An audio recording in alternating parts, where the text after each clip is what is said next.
Hola, mi nombre es Andrea Cárdenas, soy la actual presidenta del capítulo AIQUE, Universidad Nacional de Colombia, sede Bogotá. Hola, mi nombre es Alexander Leighton Coneo, soy el presidente del capítulo IQTV de la Universidad Tecnológica de Bolívar en Colombia. Hola, mi nombre es Amada Sofía Chávez Garzón, soy estudiante de séptimo semestre de Ingeniería Bioquímica y soy la presidenta del capítulo estudiantil AIQUI de la Universidad ICESI, ubicada en Cali, Colombia. Hola, mi nombre es Andrés Loaiza Marx y soy tesorero del capítulo de AICHE de la Universidad de Costa Rica. Hola, mi nombre es Aura Alvis, estudiante de Ingeniería Química de noveno semestre y soy presidente del capítulo IQ-UNMED de Medellín, Colombia. Hola, mi nombre es María Camila Naranjo y soy la presidenta del capítulo AIQUI de la Universidad de Pamplona, Colombia. Mi nombre es Cecilia Silva, soy estudiante de Ingeniería Química y soy la presidenta de AICHE en la Universidad Autónoma de Nuevo León, en Monterrey, Nuevo León, México. Hola chicos, yo soy Francisco Perren, soy el presidente del capítulo estudiantil AICHE IRBA de Argentina. Espero que disfruten mucho este ciclo de charlas. Saludos. Mi nombre es Juliana Jiménez, soy la presidenta actual del capítulo estudiantil AIQUI de la Universidad Industrial de Santander en Bucaramanga, Colombia. Hola a todos, soy Juliana Zambrano, estudiante de Ingeniería Química y soy la presidenta del capítulo estudiantil AIQUE de la Universidad de los Andes de Colombia. Hola, mi nombre es Catherine Zambrano, presidenta del capítulo AICHE SPOL de Ecuador. Hola, mi nombre es María Camila Rayo y soy la presidenta del capítulo AIQUE de la Universidad del Valle, de Cali, Colombia. Hola, mucho gusto. Mi nombre es María José Aguilar. Yo soy la coordinadora social del capítulo AICHE de la Universidad Nacional Autónoma de Honduras. Hola, mi nombre es Paula Geraldine Fonseca. Soy la presidenta actual de la IQ América, situada en Bogotá, Colombia. Hola, ¿qué tal? Mi nombre es Renzo Balaguer y soy el presidente de IQTech de Perú. Hola, yo soy Hamilton David Carrillo, presidente del capítulo AIQUE de la Universidad de Ande, Colombia. Hola, yo soy Álvaro Luna y soy el actual presidente del capítulo H1 de la Universidad Nacional de Ingeniería, situado en Lima, Perú.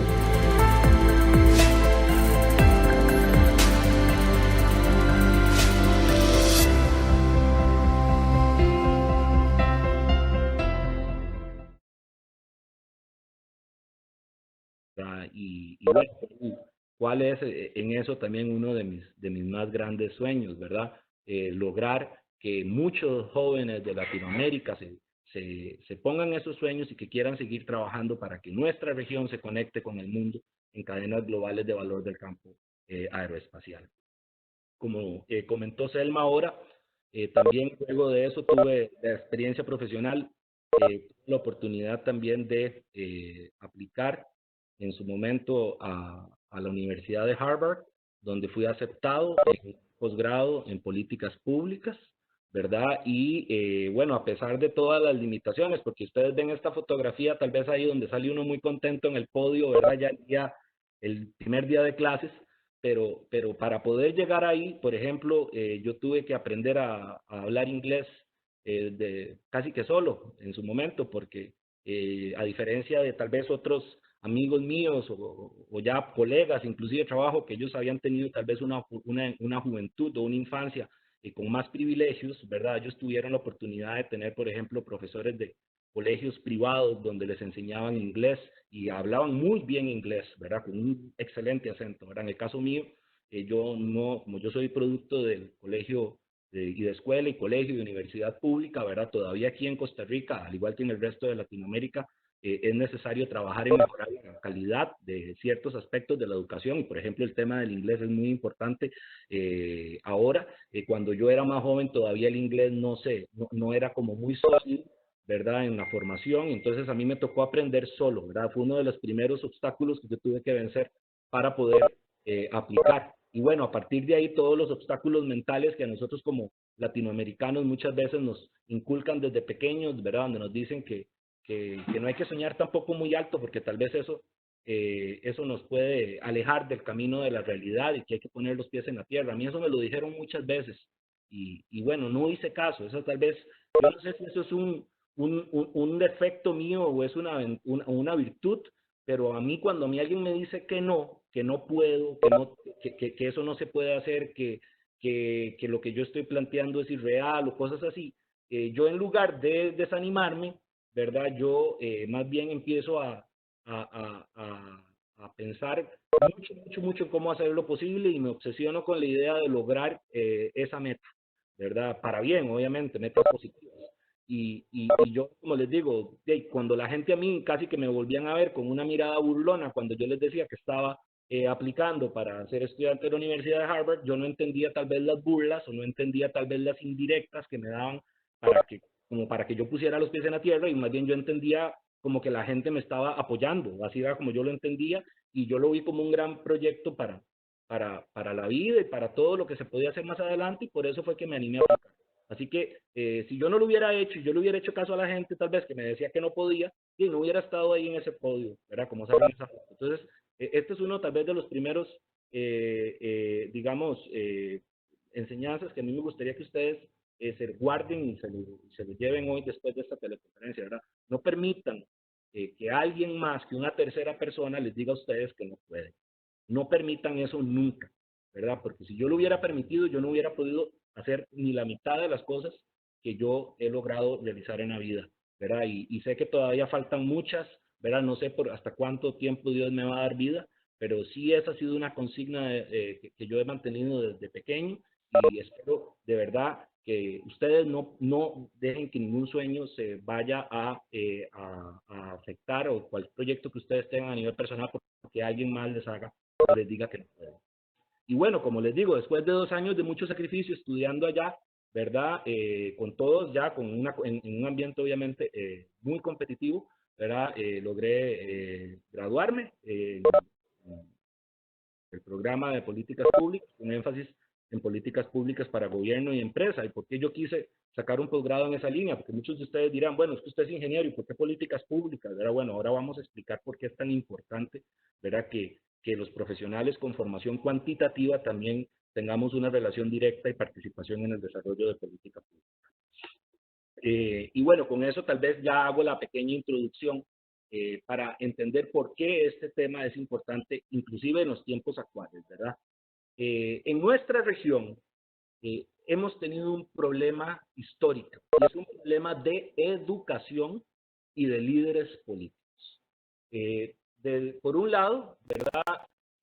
Tenemos una región donde la población ha sufrido mucho a lo largo de su historia, ¿verdad? Prácticamente desde los tiempos precoloniales, ¿verdad? Nuestra región se ha visto siempre afectada por intereses y por problemas relacionados con la colonización y con la falta de oportunidades y la desigualdad, y todo eso nos ha llevado a nosotros como latinoamericanos a crear un concepto colectivo en el cual consideramos que todavía nos faltan muchos problemas básicos por resolver antes de poder pensar en evolucionar o convertirnos en una región más sofisticada en la parte tecnológica.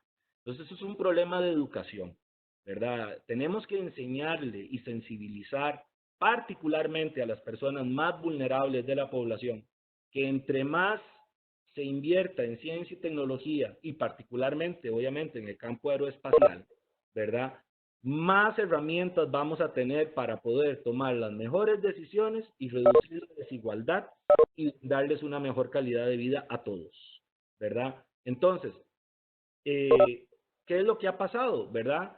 Muchos también tomadores de decisiones o políticos han fallado, ¿verdad?, para identificar cuál es el valor que se adquiere al desarrollar este tipo de capacidades. Y esto está relacionado directamente con los planes nacionales de política pública en el campo espacial, ¿verdad? Y cómo es que se llegan a implementar. Yo sé que no todos los países de Latinoamérica tienen un marco de desarrollo en la política pública del campo espacial, pero hay otros que sí han creado capacidades, y por eso es que yo en la diapositiva pongo with some exemptions, ¿verdad? Con algunas excepciones. Por ejemplo, aquí podemos mencionar el caso de Brasil, por ejemplo, Argentina. Son países de Latinoamérica que ya tienen programas espaciales robustos, ¿verdad? Y durante ya varias décadas han estado trabajando en esa línea, ¿verdad? Entonces, por eso es que yo digo que hay algunas excepciones, y sin embargo, ¿verdad?, todavía en la región todavía tenemos mucho que hacer, ¿verdad?, particularmente en el campo de integración y también en el desarrollo de competencias. ¿Por qué es importante que desarrollemos capacidades espaciales, ¿verdad? Yo desde hace muchos años vengo diciendo de que invertir en capacidades espaciales es un asunto de supervivencia. Y es un asunto de supervivencia especialmente para las naciones en vías de desarrollo. Aquí ustedes, por ejemplo, pueden ver cómo es la proyección de los escenarios, ¿verdad? En el índice de potencial de biodiversidad, con y sin cambio climático, ¿verdad?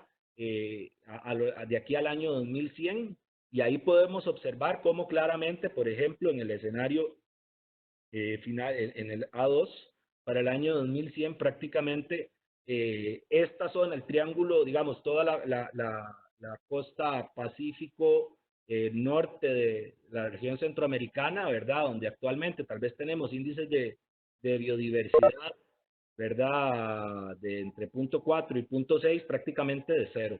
¿Qué significa eso? De que lo que hoy ustedes pueden ver como bosques tropicales secos, ¿verdad? Dentro de aquí al año 2100 puede que ya sean zonas casi que desérticas, ¿verdad? Y para nosotros eso es extraño, ¿verdad? Imaginarnos algo así en una zona que es tropical. Bueno, esto es lo que está pasando en toda la región, está pasando en todo el mundo, ¿verdad? Los pronósticos y los modelos matemáticos cada vez indican que nuestra región se va a ver más y más y más afectada. Imagínense la cantidad de problemas relacionados con esto que se van a generar, y por eso se vuelve vital que las regiones y nuestros países puedan desarrollar capacidades para monitorear sus recursos naturales y que puedan también desarrollar mecanismos para poder tomar decisiones e identificar problemas de manera más eficiente, utilizando la tecnología que tenemos a mano. Y en estos momentos la tecnología espacial, ¿verdad?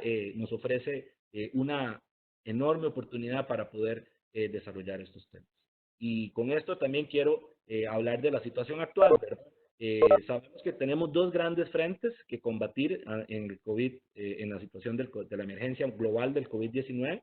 Uno es el avance de la pandemia, ¿verdad? Todos los esfuerzos de cada país, ¿verdad? Para poder lograr contener el avance de la pandemia en sus respectivas sociedades y poder aplanar la curva lo suficiente de manera tal de que las capacidades de sus sistemas de salud y sus unidades de cuidados intensivos no se lleguen a rebasar, ¿verdad? Como ya ha pasado, de hecho, en algunos países de nuestra región, en otros todavía no, pero sabemos que todos están trabajando en ese frente, que es contener, ¿verdad? Por un lado, el avance de la pandemia. Y hay otro frente que todo el mundo también ya está discutiendo, que es qué va a pasar después de que logremos contener la pandemia. El problema que vamos a tener a nivel económico, prácticamente el COVID-19 está arrasando, ¿verdad? con nuestros modelos económicos, con nuestras formas de encadenamiento productivo, ¿verdad? Entonces, ¿qué vamos a hacer cuando termine todo esto? ¿O qué es lo que ya se está haciendo? Bueno, con la tecnología espacial podemos también desarrollar muchas aplicaciones que nos permitan, ¿verdad? Trabajar en estos dos frentes, tanto en la contención del avance de la pandemia como en la recuperación o el desarrollo de métodos y mecanismos más eficientes a nivel económico para reactivar nuestras economías. Entonces, por eso todavía, si antes del COVID era importante trabajar en el desarrollo de capacidades en el campo espacial, hoy por hoy es muchísimo más todavía importante, y por eso el trabajo y las capacidades que ustedes como región latinoamericana, como los jóvenes que están en estos momentos, ¿verdad? Desarrollando el conocimiento y las capacidades para futuro, para todo lo que tengamos que hacer, ¿verdad? Es importante que ustedes, como decimos aquí en Costa Rica, se la crean, que tienen la capacidad para poder enfrentar todo esto y desarrollar soluciones y desarrollar herramientas que nos permitan, ¿verdad? También enfrentar estos otros dos frentes de trabajo que tenemos relacionados con el COVID. Y por supuesto, ¿verdad? Como les mencionaba, toda la parte del cambio climático. Así que sin duda alguna, hoy por hoy es más que nunca cierta esta frase: invertir en capacidades espaciales es un asunto de supervivencia para las naciones en vías de desarrollo, ¿verdad? También sabemos que los países más desarrollados están invirtiendo mucho para ir ¿a dónde? Para ir a Marte. ¿Por qué? Porque la Tierra y la humanidad como tal, ¿verdad? Está pasando por un proceso también de evolución. Nos estamos convirtiendo en una sociedad cósmica. Estamos emigrando ya a otros planetas. Y no es que estamos hablándolo como de aquí a allá muchos años. Sabemos que ya hay empresas trabajando fuertemente en el desarrollo de estas capacidades. Por ejemplo, sabemos que SpaceX está ahí construyendo el cohete Starship, que es la nave que los va eventualmente a llevar hasta inclusive, no sé, 100 personas de un solo viaje a Marte. Y eso ya se está haciendo, se está construyendo, ya se están haciendo las primeras pruebas y los primeros prototipos. ¿Qué significa eso? Que de aquí a 3, 4, 5, 6 años vamos a ver cosas que hoy por hoy tal vez nos lo vemos como una ciencia ficción, ¿verdad? Entonces, quitémonos desde ya tal vez ese velo de la ciencia ficción, sepamos que vamos a observar y vamos a ser testigos nosotros como generación de una evolución, ¿verdad?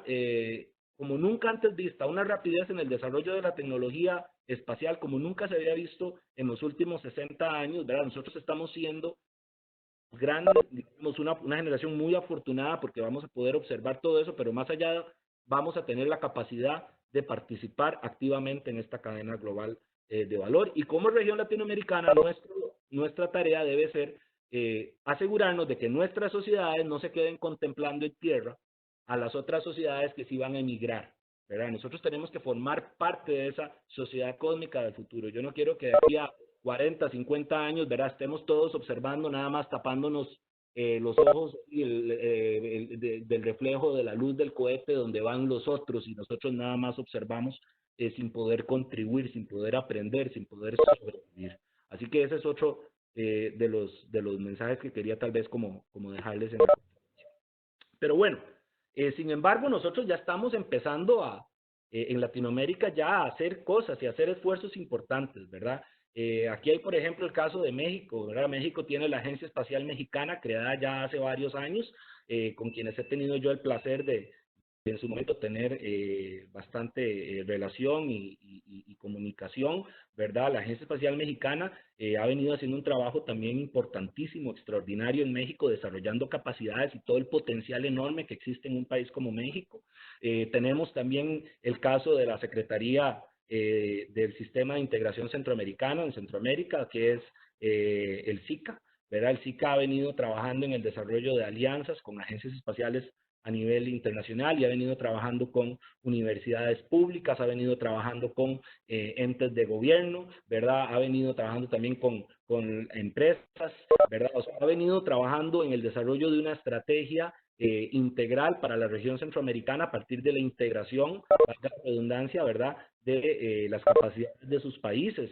Y eso es algo importantísimo, ¿verdad? Porque entonces los esfuerzos que se han venido haciendo en Centroamérica ahora están empezando a adquirir también una voz que los llega a representar a nivel nacional. En el caso de Colombia, bueno, se creó hace poco la Agencia Espacial de Colombia, que es un esfuerzo también a nivel privado, ¿verdad? Y que también cuenta con la participación y colaboración de entidades públicas. Yo tuve la oportunidad hace unos meses de estar en Bogotá también, con la Agencia Espacial Colombiana, ahí compartiendo experiencias, ¿verdad?, como parte también del trabajo que ellos vienen realizando.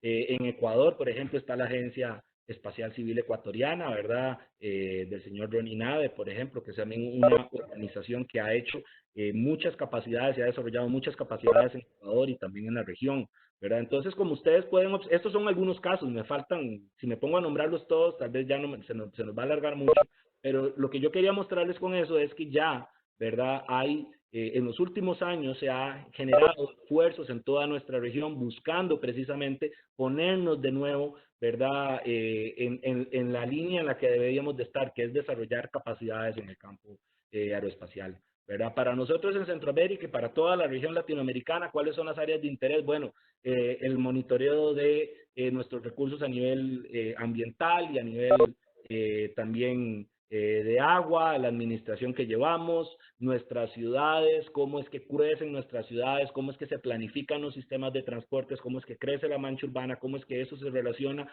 a la hora de tomar medidas y decisiones por parte de los políticos en política pública relacionada con hacia dónde debemos de orientar el crecimiento urbano o hacia dónde también es la parte más eficiente donde se pueden realizar cultivos, por ejemplo. ¿Qué tipo de cultivos? ¿Dónde? todo eso con tecnología espacial nosotros podemos aumentar la eficiencia y mejorar la manera en cómo nosotros también tomamos las decisiones respecto al uso de nuestros recursos. El uso también de la tecnología espacial para la prevención y manejo de amenazas naturales, ¿verdad? De desastres naturales, como también se les conoce.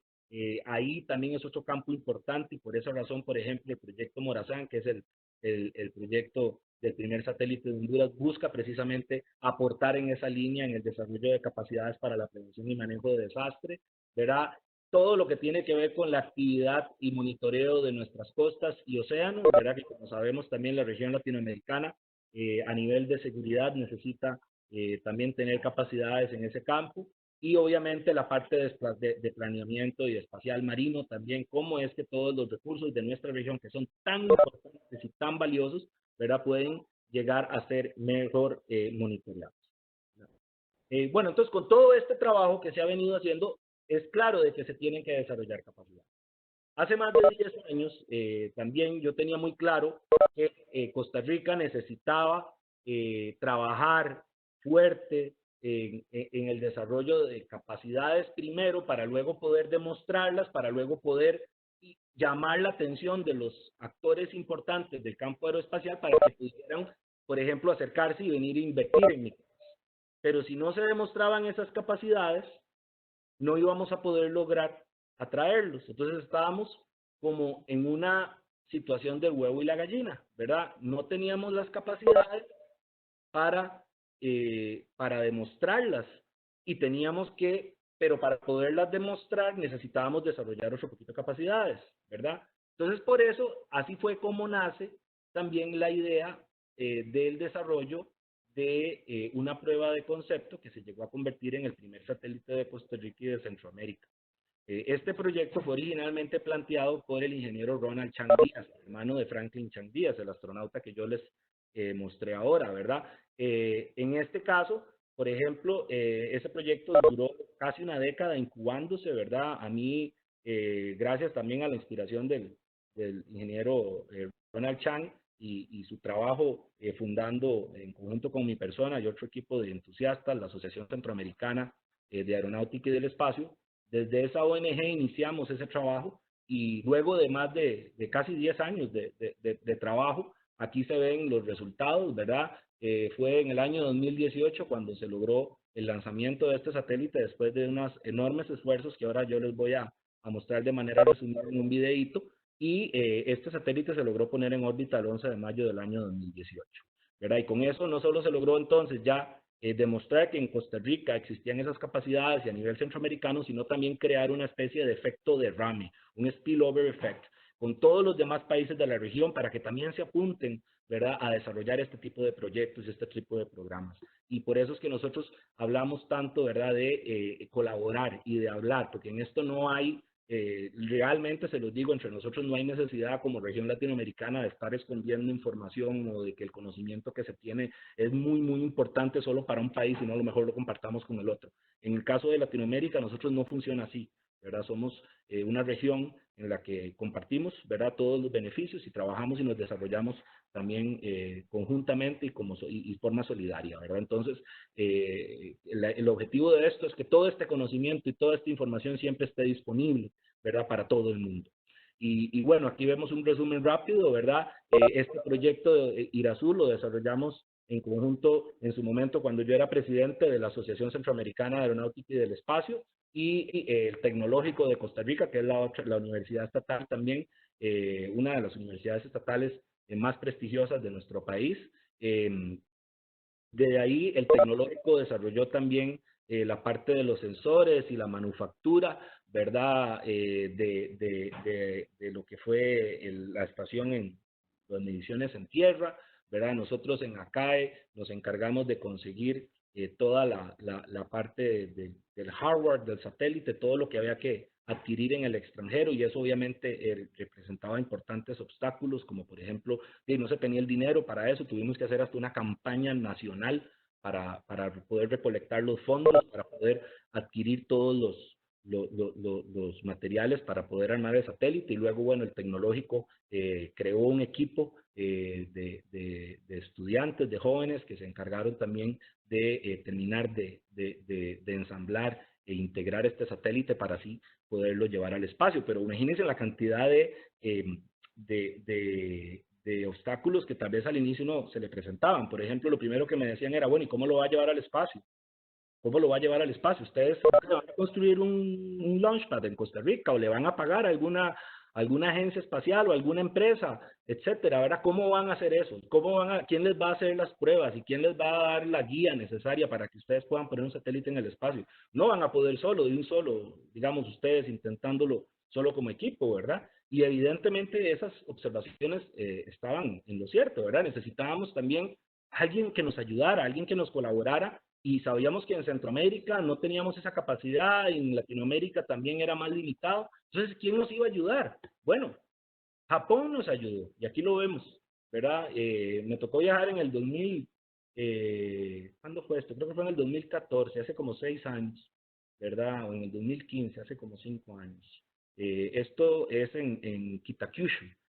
Esta fotografía fue tomada en la prefectura de Fukuoka, en Kitakyushu, en Japón, en el Instituto Tecnológico de Kyushu, QTech. El señor que está firmando este documento a la par mía es el doctor Mengu Cho. Él es el director del Laboratorio de Ambientación Espacial, de Ambientes Espaciales del Instituto Tecnológico de Kyushu. Y ahí, en ese día, el día de la firma de este convenio de cooperación que se realizó entre las partes costarricenses que estaban desarrollando el satélite costarricense y el lado japonés, ¿verdad? Ese día se creó una relación que al día de hoy todavía se mantiene vigente, se mantiene más fuerte que nunca, y que nos ha dado enormes todavía réditos a materia de compartir conocimiento y beneficios, ¿verdad? Japón se ha convertido en un aliado para Centroamérica en el campo espacial también, y es algo que hay que reconocer bastante, ¿verdad?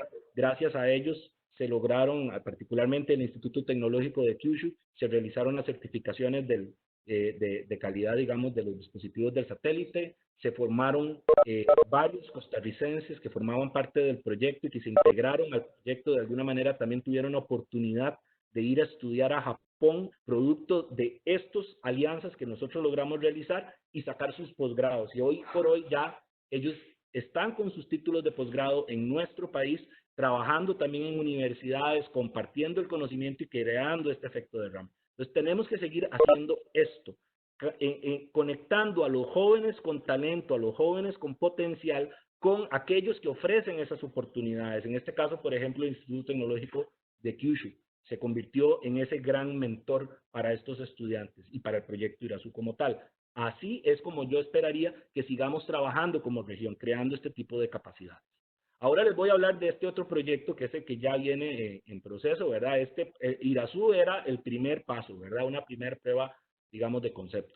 Ahora, ¿qué sigue? Bueno, tenemos que llevar la cooperación a otro nivel, y aquí es donde vemos el caso del proyecto Morazán. Aquí ya tenemos muchos actores, ¿verdad? Este proyecto nació, de hecho, antes de que el satélite del proyecto Irazú se pusiera en órbita, mientras yo me encontraba estudiando posgrado en Estados Unidos, ¿verdad? Allá, mientras estábamos trabajando en todo ya lo que era el lanzamiento del satélite, del primer satélite de Costa Rica, yo ya estaba trabajando también en la siguiente etapa. ¿Para qué? Para no dejar morir el ímpetu. Si usted deja, eso es otra cosa importante, ¿verdad? Si usted deja que pase mucho tiempo entre un proyecto exitoso y otro y no hace nada, las personas y todas las iniciativas, todo como que pierden inercia, ¿verdad? Entonces hay que llevar las cosas a un siguiente nivel con mayor ambición. En este caso, por ejemplo, este proyecto ya se volvió un proyecto multinacional, la siguiente fase, que es el proyecto Morazán.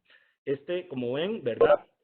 Nace primero como una iniciativa en el seno del Colegio Federado de Ingenieros y de Arquitectos de Costa Rica. En ese caso ya siendo yo coordinador de la Comisión Aeroespacial del Colegio Federado, y gracias también al apoyo de esta gran institución, se lograron hacer los primeros documentos técnicos para establecer lo que era la factibilidad de desarrollar un satélite también en Honduras en conjunto y con la cooperación del conocimiento que se ha logrado desarrollar en Costa Rica, ¿verdad? Más el conocimiento de otros países hermanos centroamericanos, más, ¿verdad? El apoyo de los países que ya tienen grandes capacidades desarrolladas, ¿verdad? Entonces aquí tenemos un esquema muy interesante. Tenemos universidades estatales, ¿verdad? De estos países centroamericanos trabajando coordinadamente para poder llevar este satélite y llevar Honduras al espacio, ¿verdad? Con talento hondureño y con el apoyo de todos para que podamos seguir creciendo juntos. Vean qué interesante este modelo. Tenemos a la Universidad de Costa Rica, ¿verdad? Que es una universidad estatal, es la más grande del país, aquí en el país, trabajando en lo que es la base de la misión científica del proyecto. Tenemos a la Universidad de San Carlos de Guatemala, ¿verdad? Que también es la universidad más antigua de Centroamérica y una institución histórica, ¿verdad? Para todos los centroamericanos y se encuentra ubicada en Guatemala, ¿verdad? Ahí, por ejemplo, esta universidad ya está colaborando en el proyecto para lo que son las pruebas, los diseños previos, ¿verdad? Y están trabajando de la mano, ¿verdad? Con la otra universidad que voy a mencionar, que para nosotros obviamente es la universidad epicentro, ¿verdad? De este proyecto, por decirlo así, que viene a ser la Universidad Nacional Autónoma de Honduras. La UNA, que también es universidad estatal, creada por constitución, de hecho, de la República de Honduras y que ha tenido una importancia trascendental, ¿verdad?, en el desarrollo y en la historia de este país, ¿verdad? Sabemos que ahí ese es el lugar correcto para sembrar esa semilla y sabemos que ahí hay un talento enorme, ¿verdad? Hemos contado con el apoyo de todas las autoridades de la universidad y particularmente, ¿verdad?, del decano de la Facultad de Ingeniería, el doctor Eduardo Gross, ¿verdad?, y su equipo, ¿verdad?, el ingeniero Fernando Sorto, el ingeniero Javier Mejuto, todos los compañeros de la Universidad Nacional Autónoma de Honduras han hecho un trabajo del año pasado ¿verdad?, enorme para empezar a incubar ya ahora sí el desarrollo y la ejecución de este proyecto tan importante, ¿verdad? Y todo esto ha sido posible gracias también, obviamente, al apoyo que nos ha brindado el SICA, ¿verdad? La Secretaría del Sistema de la Integración Centroamericana. Y lo que buscamos es seguir trabajando en esa línea, ¿verdad? El proyecto ahora ya también cuenta con el apoyo y la participación directa de QTech, ¿verdad? Como universidad del lado japonés, donde se está replicando precisamente el mismo esquema de trabajo de creación de conocimiento para esta universidad. Y bueno, entonces, como les digo, esto es parte, digamos, de las iniciativas que se están desarrollando para poder llevar y crear capacidades en todos nuestros países, ¿verdad? Estos son los conceptos, 3 conceptos de misión que lleva el proyecto Morazán. El primero es el monitoreo de variables en la parte climática, utilizando un sistema de sensores remotos para poder proveer una manera de poder dar una alerta temprana. Por ejemplo, cuando el sistema, si usted coloca, por ejemplo, sensores para medir el nivel de agua en las cuencas hidrográficas más vulnerables de la región centroamericana, cuando esos sensores empiecen a llegar a niveles que impliquen, digamos, prestarle atención o tomar las medidas correspondientes, el proyecto va a permitir que por lo menos se tenga una capacidad de ser alertados tempranamente para eso, ¿verdad? Y una vez más, en esto se está desarrollando son capacidades, ¿verdad? Evidentemente hay otro tipo de tecnologías también que pueden utilizarse, ¿verdad? No tiene que ser necesariamente tecnología espacial para esto, pero lo que buscamos es primero ir desarrollando los conceptos y las capacidades en la región de manera progresiva. El segundo concepto de misión, ¿verdad? Es la transmisión de imágenes, ¿verdad? Usando radios, ¿verdad? Ya lo que es en lo que es el post-desastre. Estas imágenes se transmiten, bueno, se decodifican como archivos de sonido, ¿verdad? Y se van a poder, digamos, descargar desde el satélite. Y bueno, esa misma información, esa misma tecnología nos permite, por ejemplo, el tercer concepto de misión, que es poder involucrar también estudiantes de escuela, ¿verdad? Para que ellos puedan luego poder seguir, ¿verdad? Hacerle tracking al satélite desde sus casas, solamente utilizando su celular o una antena Yagi, ¿verdad? Como un walkie-talkie, ¿verdad? Y así poder descargar el archivo de sonido y luego decodificarlo, ¿verdad? En el teléfono y poder decir, bueno, yo logré descargar este archivo de un satélite en mi teléfono, yo lo hice. Ese es el tercer concepto de misión que tiene el proyecto Morazán y con el cual estamos trabajando fuertemente.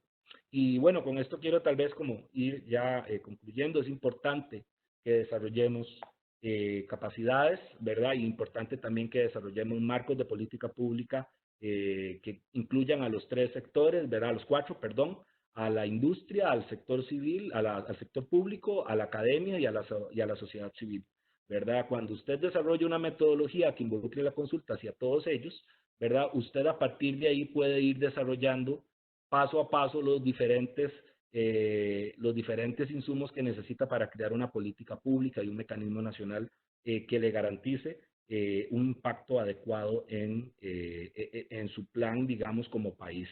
Y eso es, bueno, esto es un poco el proceso la metodología que yo había desarrollado para mi tesis de graduación en Harvard que contó también, dicho sea de paso, con la gran asesoría y el gran apoyo del doctor John Holdren, quien era el jefe científico de la administración Obama. Él era el director de la Oficina de Ciencia y Tecnología, de Políticas en Ciencia y Tecnología de la Casa Blanca durante 8 años y fue mi director de tesis. Entonces yo quiero agradecerle bastante por haberme ayudado tanto en el desarrollo de esta metodología también para política pública en nuestra región, en Costa Rica y en nuestra región.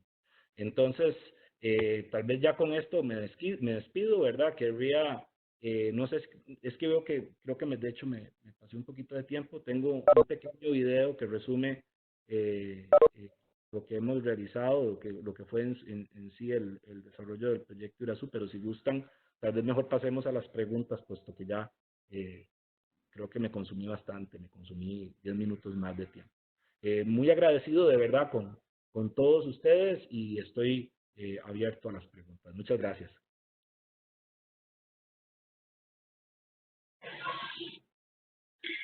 Ingeniero, no sé si, yo creo que le podemos dar más tiempo, dependería de usted si todavía quiere mostrar el video. Ok, perfecto. Bueno, sí, yo podría mostrar el videito. Vamos a mostrarlo entonces. Ya me dio permiso hacerlo. Le recolecto las preguntas. Perfecto. Vamos a ver si logro aquí.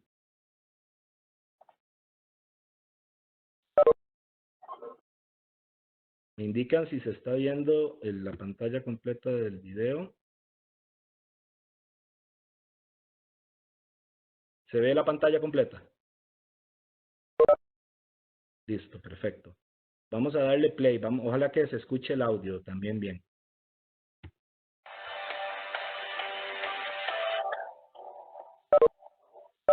Irazú viene a ser un hito para la sociedad costarricense. Hemos alcanzado un punto culminante dentro de un proyecto que viene a desarrollar las aspiraciones de varios sectores, del gobierno, de la academia y de la industria. Nació hace más de tal vez unos 10 años, cuando empezábamos a hacer lanzamientos de globos meteorológicos. Así empezamos, lanzando globos de hace 10 varias años. Universidades de Costa Rica. Y se nos ocurrió en ACAE que debíamos ya hacer el siguiente paso, lanzar un satélite CUBE al espacio. Entonces, ACAE empezó a buscar formas de financiar el proyecto. Una de las formas fue inversión privada. El otro punto importante fue apoyarse en el gobierno de Costa Rica. Que este proyecto también cuenta con un porcentaje importante de financiamiento producto de una campaña de recolección de fondos que contó con la participación de todo el país e inclusive de personas en el extranjero. Y luego incorporamos también a la academia, que en este caso fue el Instituto Tecnológico de Costa Rica. El área aeroespacial es una herramienta de alto valor agregado y el tecnológico está demostrando que ya tenemos las capacidades para poder trabajar en esto. La fase de ensamblaje lo que nos demuestra es que ya el satélite es un hecho real. En ese momento sonaba como una meta inalcanzable. Bueno, hoy es un hecho real. Hay un satélite que fue construido. Costa Rica hará historia el próximo 2 de abril al lanzar al espacio el primer satélite centroamericano desde Cabo Cañaveral, esto en Florida, en los Estados Unidos. Fue diseñado, construido y equipado por costarricenses, quienes trabajaron de la mano con científicos del Instituto Tecnológico de Kyusek, esto ubicado en Japón.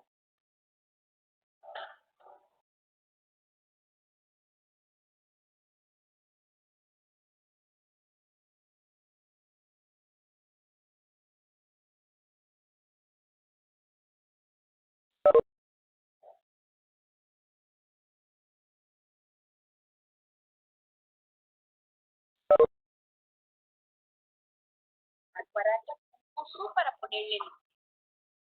Después de 16 años es posible que se haga. Viendo las reglas del concurso, decía que tuviera dignidad y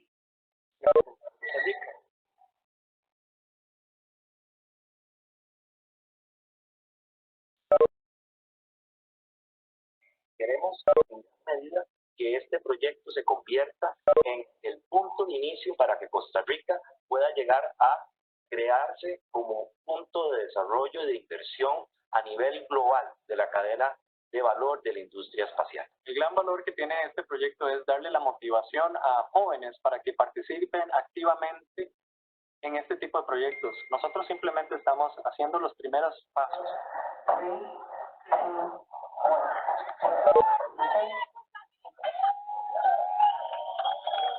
Nos sentimos tremendamente orgullosos porque dentro de ese cohete va el primer satélite costarricense y de Centroamérica que va a ponerse en órbita luego de 8 años de trabajo duro por parte de la Asociación Centroamericana de Aeronáutica y del Espacio, el Tecnológico de Costa Rica y todos los socios y personas que han ayudado de manera voluntaria para poder llevar a cabo este proyecto.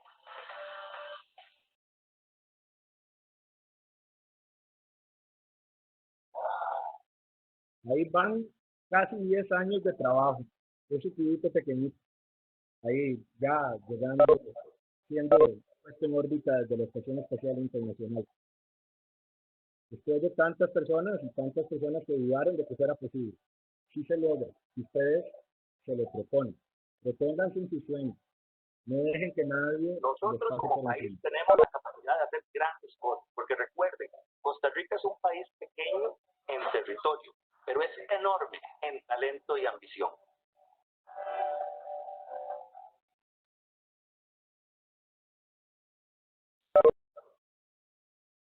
¡Viva Costa Rica!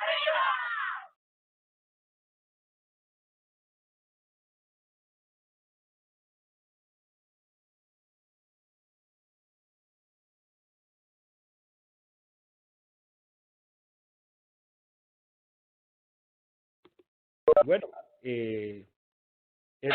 esa fue la experiencia, ¿verdad? Durante, como les decía, casi 10 años. Algo que ahora que vi el video, ¿verdad?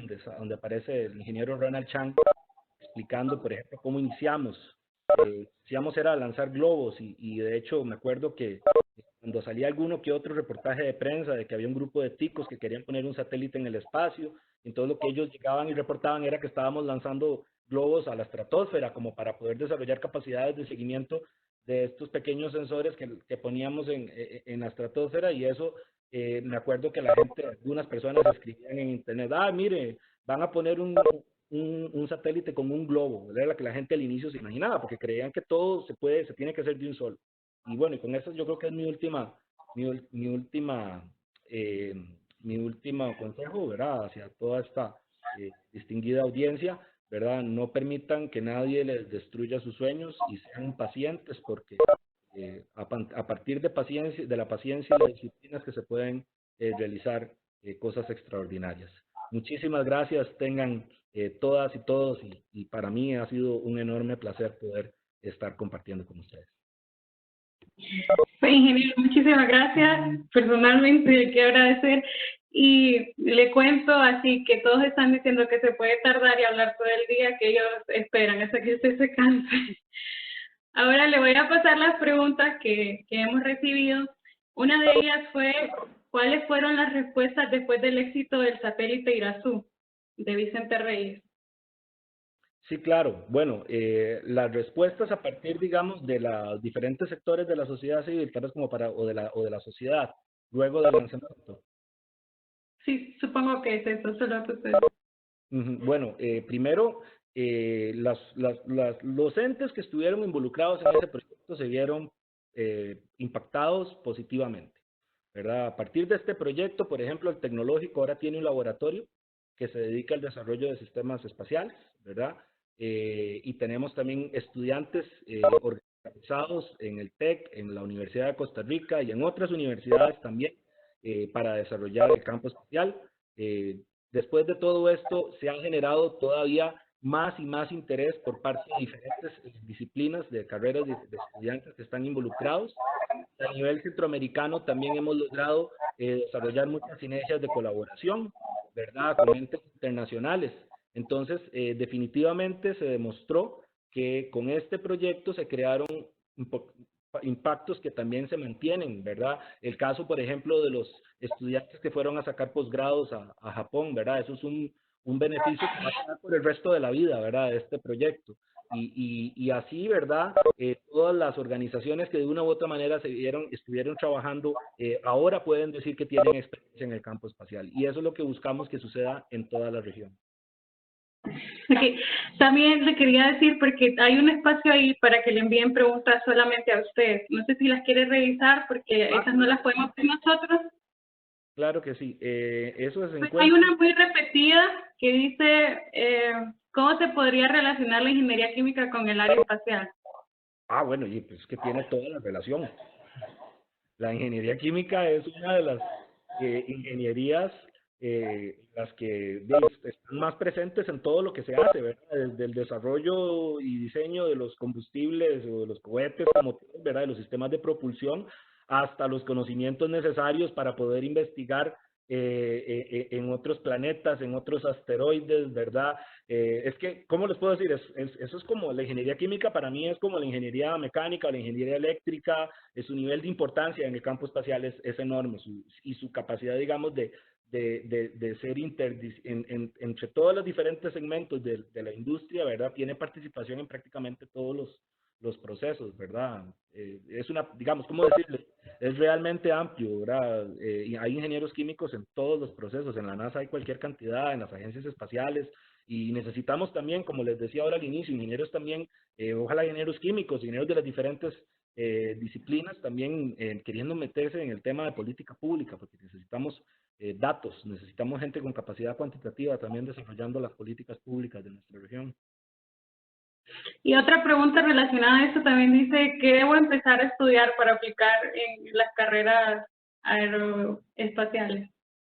Bueno, pues esa es una muy buena pregunta, porque muchas personas a mí se me han acercado y me han dicho, Carlos, es que vea, yo quiero estudiar una ingeniería relacionada con el campo espacial, es lo primero que me dicen. Entonces, yo no quiero estudiar ingeniería, en mi país solo se da ingeniería eléctrica o ingeniería mecánica.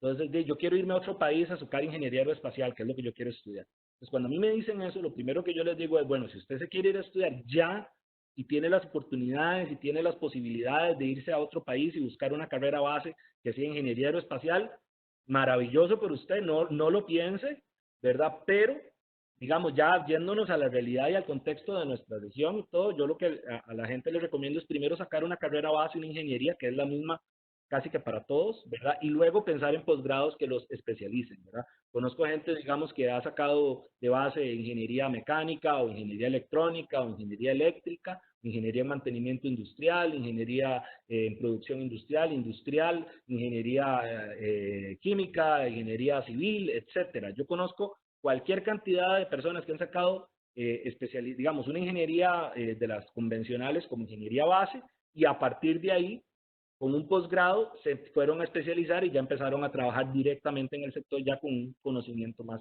especializado, ¿verdad? Entonces, sí, definitivamente hay digamos, lo que podríamos hacer al inicio, digamos, para las personas que quieren desarrollar o que están empezando a estudiar su ingeniería en su universidad, lo que yo les digo es, termínenla, sean pacientes, porque las oportunidades van a venir una vez que ya terminen esa primera ingeniería, particularmente para posgrados. Es más fácil inclusive porque hay más becas disponibles y hay oportunidades también de salir ya una vez que uno termina la carrera base. Con esto, reitero, no quiero decir que si usted tiene la posibilidad de irse de una vez a aplicar y sacar una carrera base en ingeniería aeroespacial, maravilloso, ¿verdad? Pero ante la realidad, digamos, y todo, para nosotros como región sí estamos buscando por lo menos que esto llegue a un nivel de especialización a nivel posgrado, por lo menos, las capacidades. Y una bastante importante que es con lo que usted estaba hablando, dice, va relacionada al campo de políticas públicas. ¿Cómo podemos nosotros, desde el rol de estudiantes y de universidad pública, ser parte o ser más tenidos en cuenta en los proyectos de gobierno relacionados a la parte de educación, ciencia y tecnología? Es decir, cómo podemos ser más visibles y no tristemente ignorados como muchas otras veces anteriores. Bueno, eso es una excelente pregunta. Y con esto ahí sí es cierto que me voy a poner un poquito revolucionario. Se me sale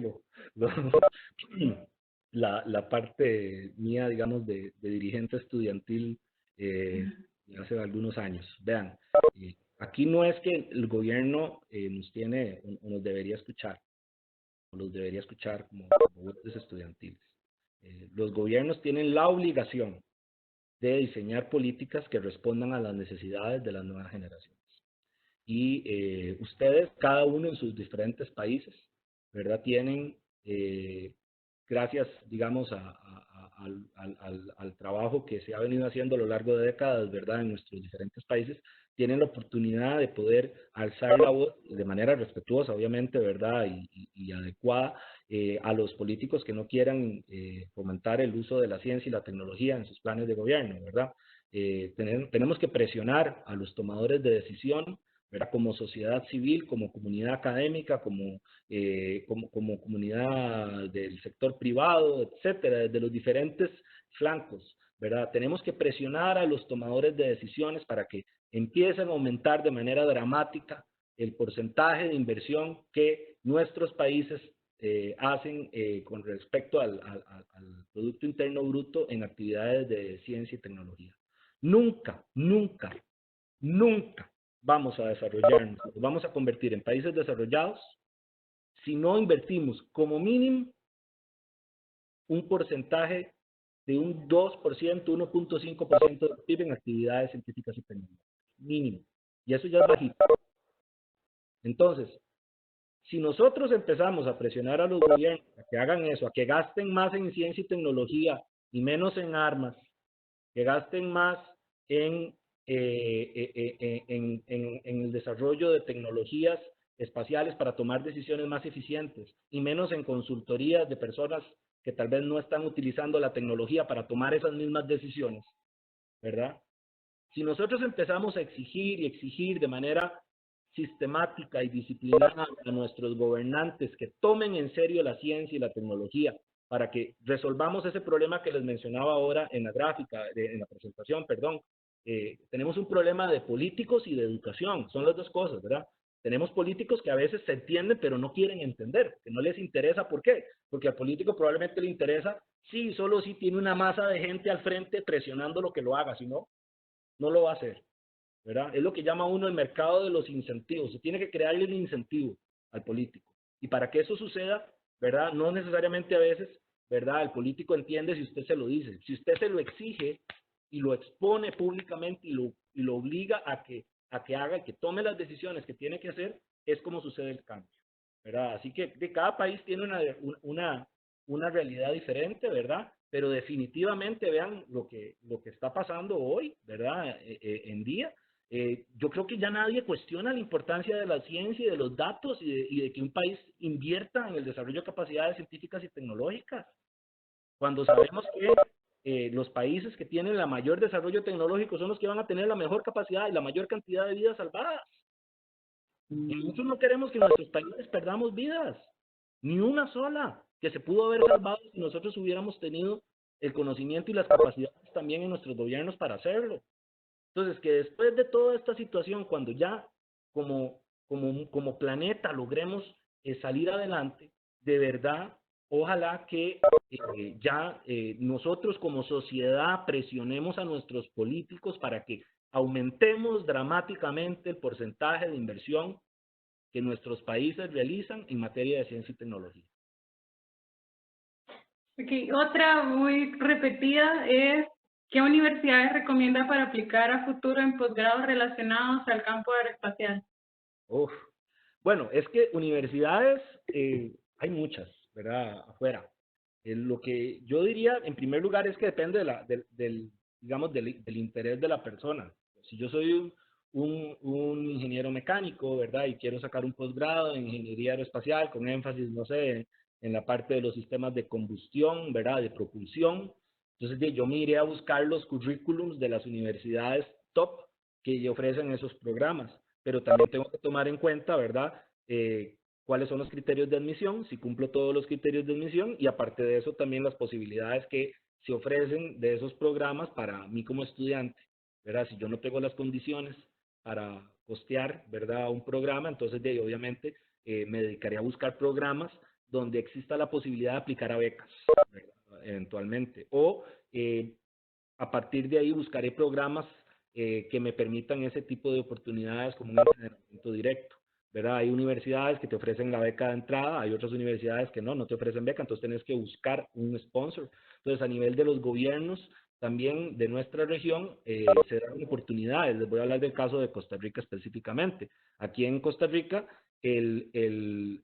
¿cómo se llama? El Ministerio de Ciencia, Tecnología y Telecomunicaciones tiene un programa para apoyar a las personas que aplican a universidades en el extranjero a posgrados, ¿verdad? Y que necesitan que el Estado les colabore con una beca, un apoyo, digamos, no reembolsable.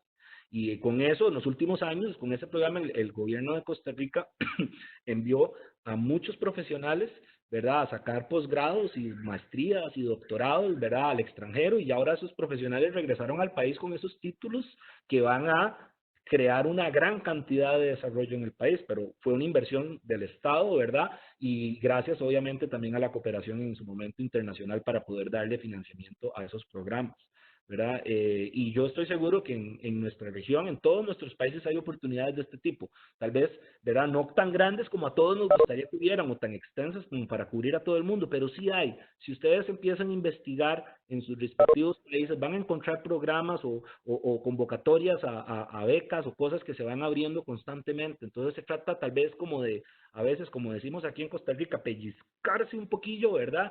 Y estar uno ahí como mordido también todos los días metiéndose a conectar, a buscar qué oportunidades hay, y siempre va a aparecer algo que eventualmente nos servirá para construir la meta final, que es escoger qué programa quiero hacer. De universidades, yo les digo, ¿verdad? Yo estudié en Estados Unidos, pero también he estado y he tenido la oportunidad de conocer ahí en sitio las capacidades de las universidades europeas, que son europeas, primer mundo.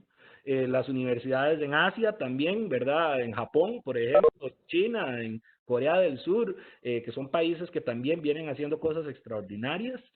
Ahí hay muchísimas oportunidades también para aplicar a programas que van saliendo año con año, ¿verdad? Y por eso es que les digo, los motivo más que todo a estar constantemente revisando las diferentes portales y páginas donde estas oportunidades se van publicando para que participen y apliquen, es lo que yo le digo a todo el mundo, aplique.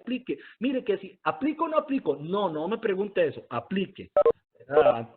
Después si usted me viene a preguntar eso es porque ya usted tomó la decisión de aplicar, ¿verdad? Y a menos de que ya haya algún criterio o algo que usted no cumpla, pero que no aplique porque usted considera que no lo cumple. Aplique porque usted sabe, si no aplicar a algún programa es porque de verdad no cumple usted el requisito, pero no se corte usted mismo las alas. Eso es lo que yo a la gente le digo mucho, porque muchas veces es un tema mental. Okay, hay muchas preguntas, yo no sé cómo está usted de tiempo.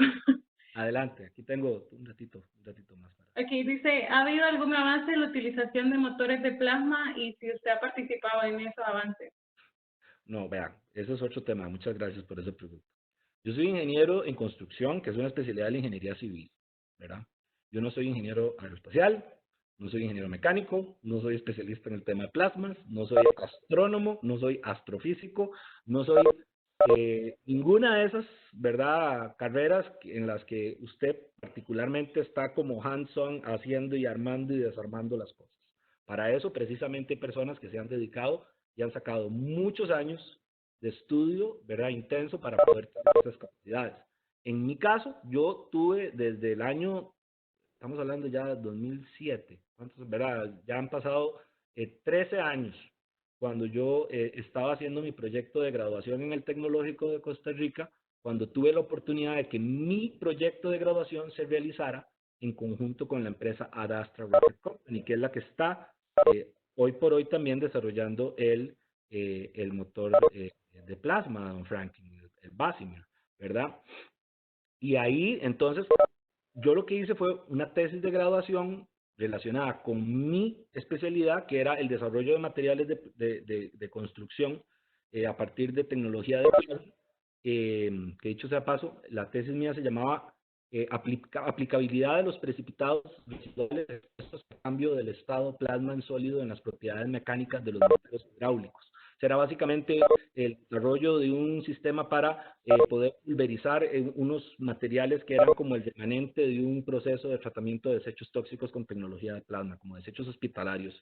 Y luego ese material que quedaba, que eran silicatos de calcio, ¿verdad? Como una especie de precipitados que quedaban, lo que hacíamos era pulverizarlos y revolverlos con diferentes relaciones proporcionales con arena natural y así utilizarla en morteros hidráulicos. Los que son estudiantes de ingeniería civil, ¿verdad? Saben lo que es un mortero, ¿verdad? O mejor dicho, digamos, la cobertura que se utiliza en las paredes convencionales y todo, y eso, para eso hay también pruebas de calidad que se realizan.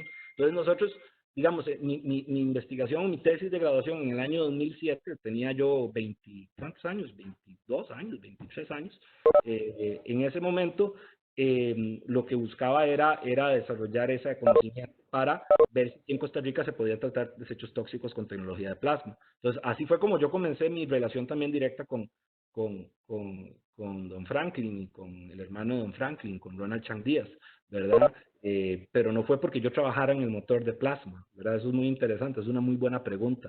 Y sí, obviamente tengo la oportunidad y el honor de conocer a los ingenieros que están trabajando en ese proyecto que ya desde hace muchos años y muchos están en Estados Unidos y otros están aquí en Costa Rica, todos liderados bajo el doctor Franklin Chang Díaz, y para nosotros es un enorme orgullo como costarricenses siempre ver todas las cosas que don Franklin realiza y desarrolla en conjunto con su equipo. Aquí, otra es, ¿cómo fue todo el proceso de solicitar a SpaceX el campo para llevar el satélite a la ISS? ¿Ha considerado o han escuchado de Rocket Lab, la cual lanza CubeSats con el cohete Electron? Bueno, en realidad la coordinación para el lanzamiento en Cape Canaveral no se dio directamente con SpaceX. SpaceX es un contratista de la NASA, ¿verdad? Y ve que interesante, tampoco, digamos, lo que fue el permiso directo, la razón por la cual se realizó el lanzamiento desde Cabo Cañaveral no fue porque también en ese momento se hubiera hecho la coordinación directamente con NASA. Nosotros, como yo les explicaba ahora al inicio, ¿verdad? Los japoneses eran nuestros socios del proyecto Irazú en la parte de pruebas y certificaciones, y a ellos se les contrató también que nos ayudaran en la parte de la tramitología, ¿verdad? Para poder llevar esa carga útil al espacio, ¿verdad? Recordemos que Japón es uno de los países, de los poquitos países que son miembros de la Estación Espacial Internacional. Entonces, tanto como, al igual que Estados Unidos, ¿verdad? O al igual que Rusia, o al igual que la Agencia Espacial Europea, ¿verdad? La Agencia Espacial, la Agencia de Exploración Aeroespacial del Japón, JAXA, ¿verdad? The Japanese Aerospace Exploration Agency, ellos son miembros de la Estación Espacial Internacional, entonces tienen derecho a, en cada lanzamiento, poder también colocar cargas útiles de ellos. Entonces, por decirlo así, nuestra carga útil en ese lanzamiento del año 2018, ¿verdad? Nosotros éramos una carga útil de Japón, que Japón había llevado, ¿verdad? A ese lanzamiento donde iban otras cargas útiles de otros países también que iban para la Estación Espacial Internacional. Todos, ¿verdad? En el cohete Falcon 9 de SpaceX, que es un contratista de NASA para ese servicio. Entonces, la coordinación, por decirlo así, era directamente, digamos, de nosotros con la Agencia Espacial Japonesa, y la Agencia Espacial Japonesa se encargaba de terciar la coordinación también con Estados Unidos y con todas las personas, digamos, con todos los entes que estuvieran relacionados con ese lanzamiento de nosotros. Y bueno, los métodos alternativos de lanzamiento, bueno, al momento nosotros como estamos trabajando a nivel CubeSat, ¿verdad? Y los CubeSats, la gran mayoría, o por lo menos los que hemos estado trabajando, se están planificando para ser lanzados desde la Estación Espacial Internacional, para ser puestos en órbita desde ahí. Eso implica, digamos, que el método de lanzamiento sea de los cohetes convencionales que llevan cargas a la Estación Espacial Internacional. Sin embargo, también hay otro tipo de cohetes y otro tipo, digamos, de métodos de propulsión también que existen disponibles en el mercado, ¿verdad? Para poder poner satélites a alturas diferentes, ¿verdad? A mayores alturas, y eso es posible también, ¿verdad? Hay mucha tecnología ya en el mercado para eso, de diferentes cohetes, de diferentes proveedores chinos, europeos, estadounidenses, etcétera. Así que, como les digo, eso nos representa a nosotros una enorme oportunidad también para que como región podamos aprovechar toda esa gran diversidad de tecnologías para empezar a desarrollar las capacidades en nuestra región. Ok, voy a hacerle una más porque son muchas. Pero bueno, dice... Usted me decía que hay unas preguntas que me han enviado solo a mí, porque es que no sé dónde es que se ve eso, Selma. El chat. Usted va a encontrar un icono ahí como de una nube, como un chat, Como un chat. donde le sale la opción de poner mute, de desactivar su cámara. Ahí sale una nubecita, como una... Ya lo vi, sí, tienes razón, ya lo encontré. Oh, sí, tengo bastante. Le hago la última y de ahí se la revisa. Dice, Okay, adelante. ¿es posible mejorar los modelos de radiación local con estas tecnologías?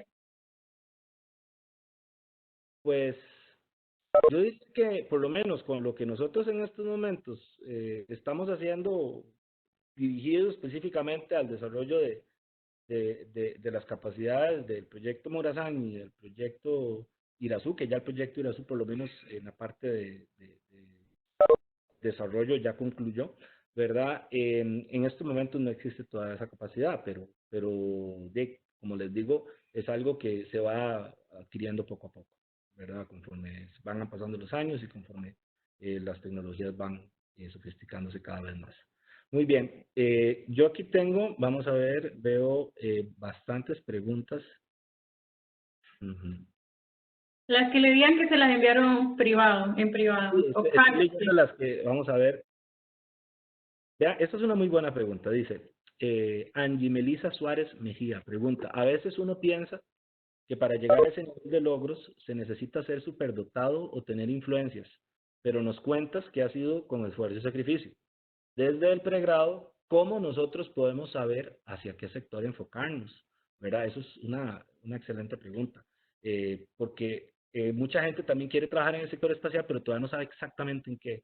Entonces, estos años de pregrado que menciona Angie son muy importantes, porque les va permitiendo a ustedes ir adquiriendo como el gusto de lo que de dónde se sienten más cómodos trabajando, ¿verdad? La ingeniería es muy amplia, ¿verdad? Los campos de aplicación de la ingeniería también son enormes, ¿verdad? Uno en la universidad lo que recibe es como una pincelada global de todo lo que hace un ingeniero, pero eso es lo que al final le da a ustedes una especie de licencia, lo que llama uno una licencia para aprender, ¿verdad? Cuando ya usted se gradúa del pregrado, usted tiene una licencia para aprender, para decir, bueno, me puedo llamar ingeniero, pero de ahí a llamarme y a ser un ingeniero con todas las cualidades y capacidades, o sea, siempre hay un camino importante que recorrer.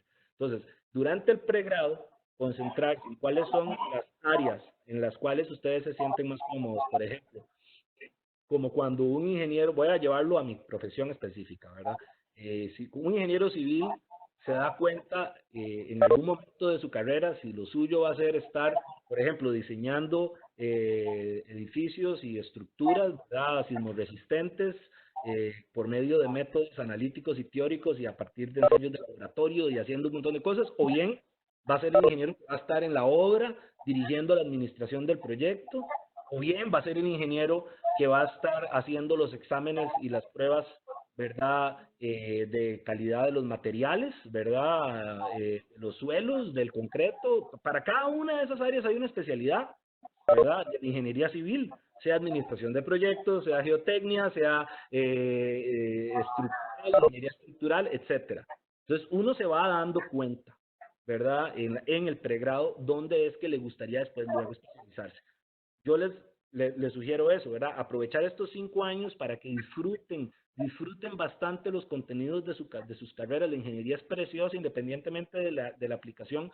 Toda la ingeniería es maravillosa, es algo que de verdad tenemos que disfrutar mucho la cantidad, digamos, de aplicabilidades que tenemos para hacer y a partir de ahí entonces definir, bueno, hacia dónde quiero ser en la campo espacial. ¿Quiero trabajar desarrollando sensores para nuevas tecnologías o quiero desarrollar, digamos, capacidades en la parte comercial, ¿verdad? Y quiero convertirme en el próximo Elon Musk, ¿verdad? O el próximo Jeff Bezos o no sé, ¿verdad? Hay muchas posibilidades, digamos, para uno como cuando está en esa etapa, porque prácticamente usted tiene el mundo completo a sus pies y usted puede escoger lo que quiera.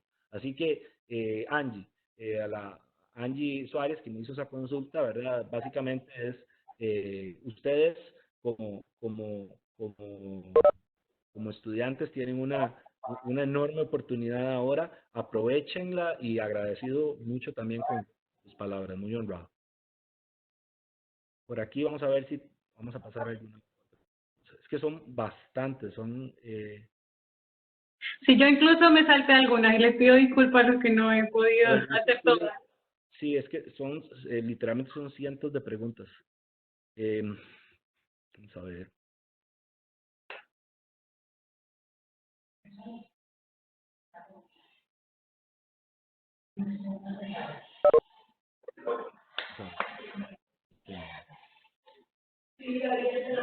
Ya sí, ya las hemos cubierto con lo que se ha dicho, ¿verdad?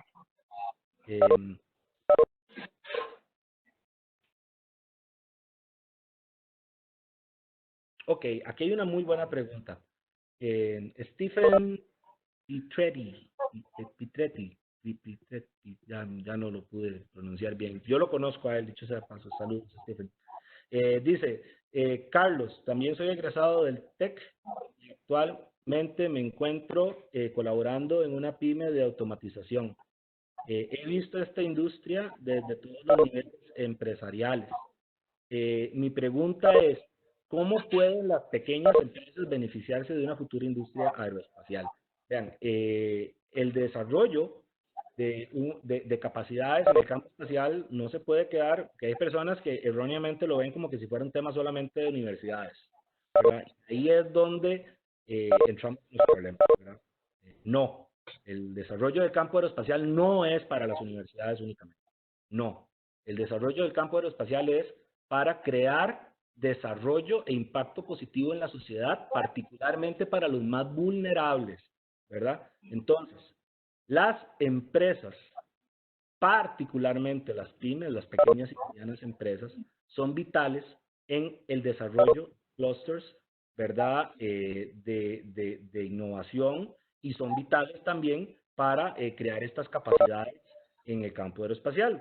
Porque si no logramos que todas estas capacidades migren de los laboratorios universitarios a la calle y empiecen a producir dinero, y al final ese dinero termina contratando más personas y permiten crear desarrollo en el país, no se va a lograr nada. Entonces, todo lo que se haga de política pública también, o sea, el desarrollo de los incentivos en la política pública, ¿verdad?, hacia las universidades, no se puede hacer solamente tomando en cuenta el criterio del profesor universitario. No, porque si usted lo hace así, va a divorciarse de la necesidad del otro sector, que es al final de cuentas el que también te está moviendo la economía del país, ¿verdad? Y el que mueve todo, que es el sector productivo. Entonces, la universidad tiene que responder también, los programas o lo que se haga, ¿verdad? Tienen que responder también al perfil y las necesidades de las empresas privadas, que son al final de cuentas clientes de todos esos profesionales que salen de las universidades. Entonces, el campo aeroespacial, lo que se haga en nuestros respectivos países, tiene que discutirse, validarse, alinearse a las necesidades de las pequeñas y medianas empresas y del sector productivo como tal. Por eso es importante tener en la mesa también las voces cantantes de esos sectores productivos, para que ellos también de manera organizada nos digan, no, esto va por acá. Entonces necesitamos que ustedes produzcan técnicos en esta línea. Por ejemplo, usted necesita escucharlos. Entonces, eso que pregunta es muy, muy cierto, ¿verdad? Beneficiamos a las pequeñas industrias en la medida en que los planes, ¿verdad?, estén, digamos, dirigidos hacia las necesidades de esas empresas. Costa Rica particularmente todavía no tenemos un marco nacional de política pública en el campo aeroespacial, pero yo tengo ya 10 años de estar trabajando con todos los sectores, ¿verdad?, desde los primeros estudios que dieron razón a la creación del hoy Clúster Aeroespacial Costarricense, donde ya hay más de 30 empresas incubadas por la Promotora de Comercio Exterior de Costa Rica. Ese primer estudio que se realizó, que fue el Policy Analysis Exercise, ¿verdad?, ¿cómo se llama este programa? el, el, el Management Consulting Program, el MCP, el programa de consultoría y administración del INCAE, que es el Instituto Centroamericano de Administración de Empresas, desde el año 2009. Con ellos ahí veníamos trabajando para desarrollar las bases del primer estudio de mercado que llevó a la conformación del clúster aeroespacial costarricense algunos años después.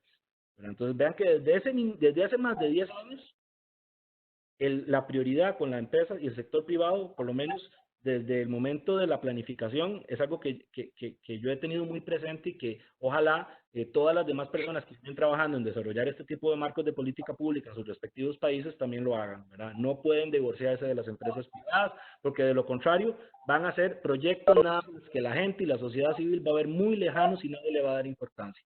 Tiene que aterrizarse a las necesidades también del sector productivo.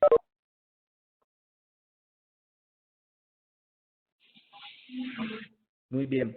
Y bueno, no sé si nos da tiempo por una última pregunta, ¿verdad, Selma? Sí, nosotros tenemos tiempo. Todos dijeron que usted podía tardarse hasta que usted se cansara. Muchas gracias. Vamos a ver, dicen.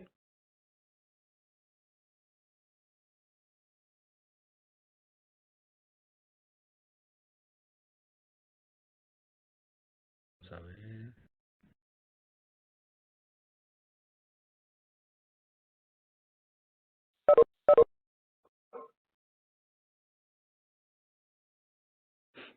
Un comentario también muy interesante de Priscila. Dice, también quería estudiar ciencias políticas y también me decían que nada que ver una carrera con la otra. Entonces, no encuentro ni cómo agradecer el colocho que me acaba de eliminar en la cabeza. Muy bien, Priscila, efectivamente. No le haga caso a la gente que la política, y particularmente el estudio de la política pública, es 100% cuantitativa. De hecho, mi posgrado de 2 años en Harvard, antes de poder yo aplicar, a mí me pidieron, muy interesante, porque uno dice, para un programa de políticas públicas, me pidieron un currículum cuantitativo, me pidieron que yo enlistara todos los cursos de matemática que yo había recibido desde el inicio de la carrera universitaria y qué notas obtuve y cuáles eran los contenidos de esos cursos. Me analizaron, ¿verdad? Cuantitativo. Tuve que enviarles un currículum cuantitativo para demostrar que tenía las capacidades de llevar un programa para política pública. Y luego ya estando ahí me di cuenta de que mi programa era pura economía, pura probabilidad, pura estadística, puros estudios, ¿verdad? Análisis de datos y estudios, que es lo que todo el mundo está comentando ahora, que es la mayor necesidad. Entonces me di cuenta de que mi posgrado hoy por hoy es una de las cosas, digamos, de las formaciones más requeridas que el mundo tiene, ¿verdad? La confluencia de los datos, la política, la matemática y todo en modelos que nos permitan tomar las mejores decisiones. Y usted para eso necesita gente buena en matemática, Priscila. Estudie ese tema y a todos ustedes también, porque este es el tema de los grandes datos, cómo tomamos las mejores decisiones utilizando la estadística y los datos y las herramientas que nos da la matemática.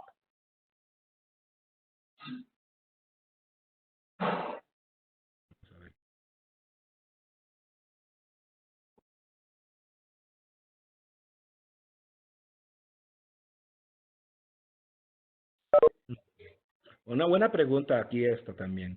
Dice, y con esta también dice, buenas tardes, ingeniero, los datos que habló al principio sobre el cambio, pregunta Eric Olaya. Dice, buenas tardes, ingeniero, los datos que habló al principio sobre el cambio climático en esta zona de Centroamérica son datos obtenidos de este satélite. Si no es el caso, ¿verdad? ¿Cuáles han sido las aportaciones de este satélite? Aún está en funcionamiento. Vean, sí, bueno, importante aclarar, ¿verdad? Sí, muchas gracias por la pregunta. Bueno, en primer lugar, no, los datos no son tomados por el satélite, porque estos son datos, los que yo les mostré ahora, que son los del índice, o los escenarios, ¿verdad? Del índice de biodiversidad proyectados al año 2100 en la región centroamericana.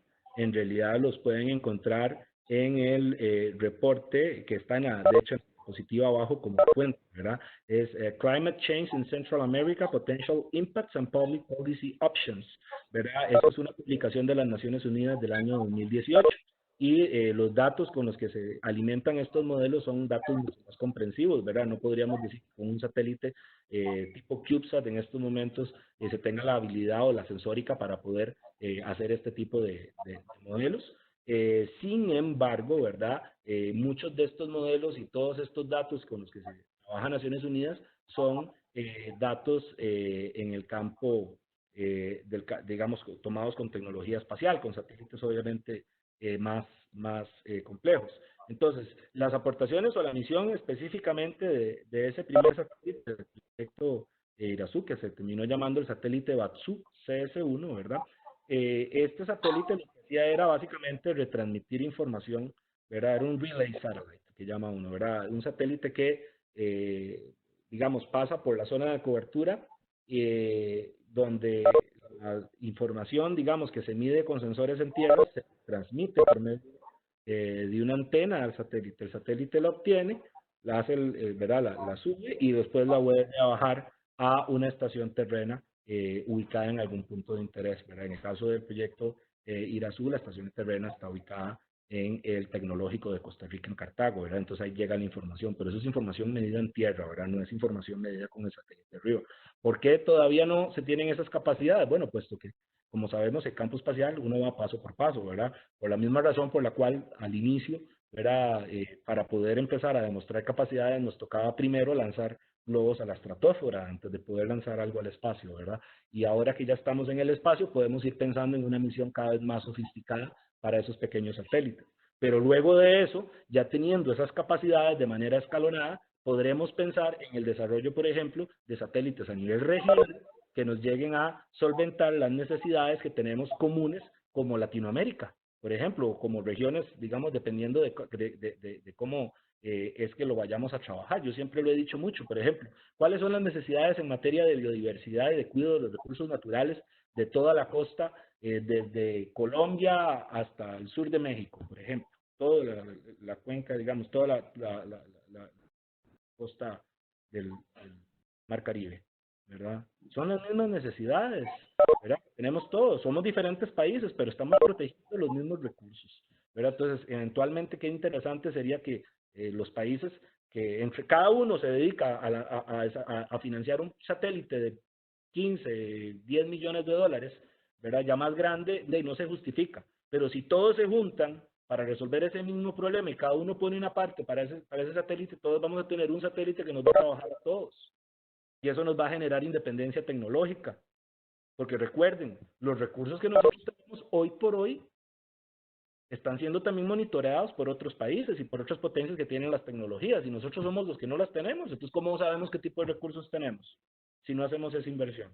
¿Verdad? Esa es la verdadera soberanía tecnológica, y más de cara a todo lo que se viene. Entonces, sí, efectivamente, el proyecto, digamos, Irazú y el satélite Batsu como tal, la misión desde el punto de vista técnico y tecnológico no era muy compleja, ¿verdad? Y yo en eso siempre he sido muy sincero, ¿verdad? No hay que sobredimensionar las cosas, ¿verdad? Era un proyecto sencillo desde el punto de vista técnico, y por eso así fue como se diseñó desde un inicio, porque la idea era crear una prueba de concepto. Y mi consejo hacia todos los países que están en estos momentos desarrollando capacidades es ese mismo, ¿verdad? Que desarrollen, que vayan paso por paso, ¿verdad? Baby steps, ¿verdad? Pasito a pasito, como dice la canción, ¿verdad? Pasito a pasito, suave, suavecito, y no por tal vez a veces querer correr o querer demostrar muchas cosas de una vez, tropezarse en el intento, ¿verdad? Eso es algo que yo en eso siempre he sido muy repetitivo, ¿verdad? Ser pacientes, a veces es mejor esperar y no irnos muy lejos. Y por esa razón, entonces, eso también nos ha generado mucha credibilidad, también a mí particularmente como asesor y consultor a nivel internacional. Eso me ha generado mucha credibilidad, porque lo que digo que se va a realizar, realmente se va a realizar, ¿verdad? No es algo como que quedan veremos, ¿verdad? Son cosas que realmente llegan a suceder. Y los invito a ustedes a eso mismo, ¿verdad? A que tengan paciencia un poquitito, a veces es bueno bajar también uno mismo, ¿verdad?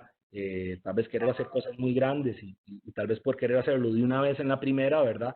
Como les decía, se tropieza uno y no sale. Entonces, sí, yo me siento muy orgulloso de que esa primera misión fuera sencilla, fuera simple, y no, ya el satélite, de hecho, todavía hasta hace poco tiempo estaba en órbita, ¿verdad?